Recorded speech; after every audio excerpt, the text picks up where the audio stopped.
শিৱসাগৰ জিলাৰ পাটহাকুৰ বগাবৰুৱা গাঁৱত অৱহেলিত তথা পৰিত্যক্ত অৱস্থাত পৰি ৰৈছে স্বৰ্গদেউ চুহুংমুং দিহিঙীয়া ৰজাৰ ৰজা ভেটি।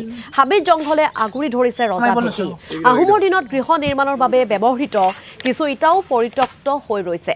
স্বৰ্গদেউ চুহুংমুং দিহিঙীয়া ৰজাৰ এই ৰজা ভেটি সংৰক্ষণ সৌন্দৰ্য বৰ্ধনৰ বাবে সদৌ অসম টাই আহোম ছাত্ৰ সন্থাই মন্ত্ৰী যোগেন মহন আৰু বিধায়ক সুশান্ত বৰগোহাঁইক আবেদন দিছিল যদিও কোনো ফল লাভ নকৰিলে। ইয়াৰ উপৰিও ৰাজ্যৰ পুৰাতত্ব বিভাগে অৱহেলা কৰাৰো অভিযোগ উঠিছে।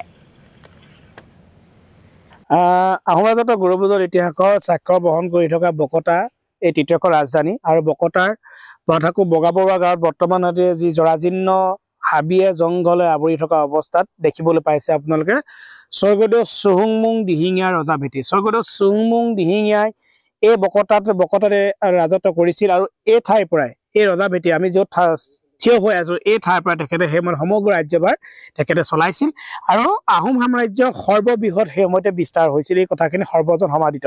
আমাৰ কথা স্পষ্টভাৱে কৈছো যে আমি স্থানীয় বিধায়ক আমাৰ সুশান্ত বৰগোহাঁইদেৱক আমি কথাটো কৈছো যে আপুনি অন্ততঃ জনগোষ্ঠীটোৰ প্ৰতি কৰিবলগীয়া আপোনাৰ কাম আছে। জনগোষ্ঠীটোৰ সন্তান হলে আপুনি নহব। জনগোষ্ঠীটোৰ যি ঐতিহাসিক যি সমলবিলাক আছে সেই সমলবিলাকক আপুনি উদ্ধাৰ কৰিব লাগিব, বেদখল মুক্ত কৰিব লাগিব আৰু লগতে আপুনি ইয়াক বিজ্ঞানসন্মতভাৱে আপুনি ৰক্ষণাবেক্ষণ বা শোভাবৰ্ধন কৰিব লাগিব বুলি আমি বিভিন্নবাৰ আমি মৌখিকভাৱে অথবা লিখিতভাৱে আমি সুশান্ত বৰগোহাঁই ডাঙৰীক আমি জনাই অহা স্বত্বেও আজি বৰ্তমানলৈকে এইটো কোনো ব্যৱস্থা গ্ৰহণ কৰা নাই।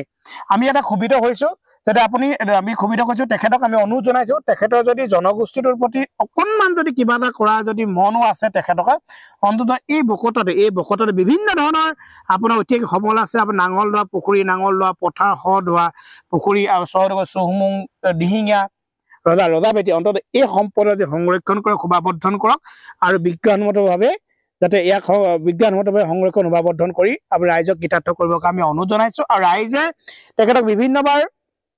ৰাইজে তেখেতক আমি এই কথাবিলাক কৈছে আৰু এই বকতা অঞ্চলৰ ৰাইজে তেখেতক যথেষ্ট মৰমো কৰিছে। আগতে পূৰ্বৰ বিধানসভা ইলেকশ্যনত তেখেতক ইয়াৰ পৰা জয়ী কৰি পঠিয়াইছে যাতে সুশান্ত বৰগোহাঁইদেৱে কিবা এটা কৰিব। কিন্তু আমি দেখিছো সুশান্ত বৰগোহাঁইদেৱে বৰ্তমান সময়ত এই অঞ্চলটোৰ কাৰণে বৰ বিশেষ আমি কৰা দেখা নাই। আমি শেষৰবাৰ কৈছো যে সময় থাকোতে ব্যৱস্থা গ্ৰহণ কৰক, ৰাইজৰ অনুৰোধটো ৰক্ষা কৰক, কিন্তু ৰাইজৰ অনুৰোধটো যাতে ক্ষোভলৈ ৰূপান্তৰিত হবলৈ আপুনি যাতে নিদিয়ে তাৰ বাবে আপোনাৰ প্ৰতি যাতে অনুৰোধ থাকিলে আমি